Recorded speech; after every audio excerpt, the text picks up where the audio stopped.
Hello guys, আমার এই জীবনে প্রথম একটা অভিজ্ঞতা হলো আজ 1:23 নাগাদ আমি বসে মোবাইল দেখছিলাম। তো হঠাৎ চেয়ারটা কেঁপে উঠল। আমি প্রথমে অতটা লক্ষ্য করলাম, সেকেন্ড টাইম আবার দিয়ে কাঁপলো। তারপরে আমি বুঝতে পারলাম তার মানে যে এইটাই হয়তো ভূমিকম্প হবে। তার টাইমটা মোবাইলে লক্ষ্য করলাম 1:23 থেকে 24-এর মধ্যে।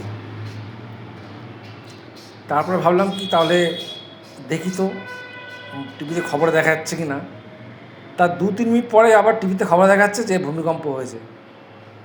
তো আমি এতদিন ভূমিকম্প শুনেছি, টিভিতে দেখেছি, খবরে দেখেছি, সোশ্যাল মিডিয়ায় শুনেছি, কিন্তু ভূমিকম্পটা আজ প্রথম অনুভব করলাম।